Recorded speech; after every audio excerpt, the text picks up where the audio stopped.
I grew up in this tight-knit, extremely traditional family, where success meant absolutely crushing any sign of weakness.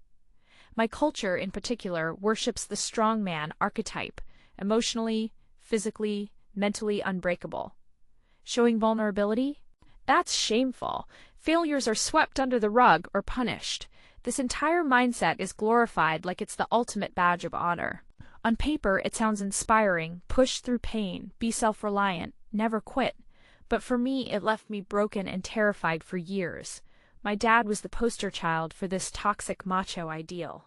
He was a former small-time drug dealer who somehow turned his life around when I was born, but refused to ever actually talk about his past or his addictions. He would get violent, never smashing stuff, but emotionally wrecking. He'd toss around insults like grenades, call my mom lazy, useless, and a drain.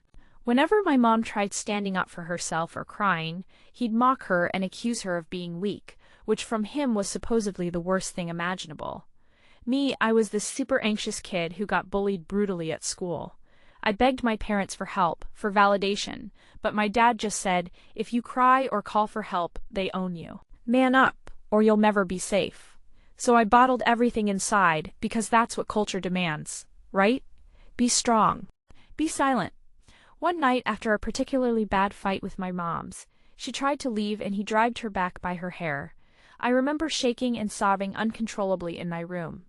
I whispered to myself, if this is what strength looks like, I don't want it. But saying that out loud was unthinkable. The worst blow came when I was 17. I had secretly started seeing my high school girlfriend, Mia. She was the first person who saw the real me, scared, vulnerable, exhausted, desperate to be normal. One night, I confided in her about how my dad used violence and the family's expectations to keep us all under control. I thought she'd understand.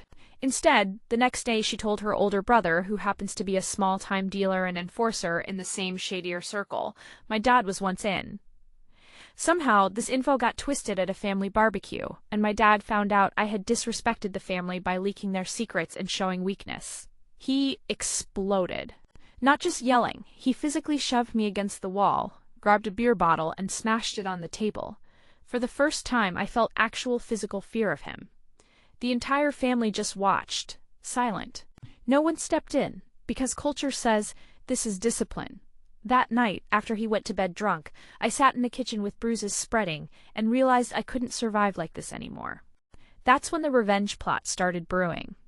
I knew from overheard conversations and by Mom's whispered cries that my dad, still dealing on the side, owed some dangerous people a lot of money. When they saw my dad shaking, he blamed us at home for distracting him, but that was total BS. I started secretly recording his drug deals, meeting times, numbers, everything, while pretending to be the perfect son. Meanwhile, I started saving up and building connections through schoolmates who had their own underbelly contacts. Long story short, I ended up selling the drug empire my dad was tangled with to a rival gang while tipping off the cops anonymously. The raid was brutal. Dad got arrested for possession, distribution, and was finally taken away, to a very long prison sentence.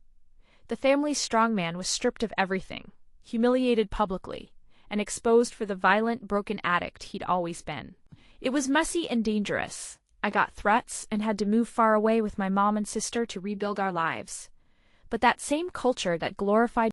I still have scars, but now they tell a story of survival and justice, not silence.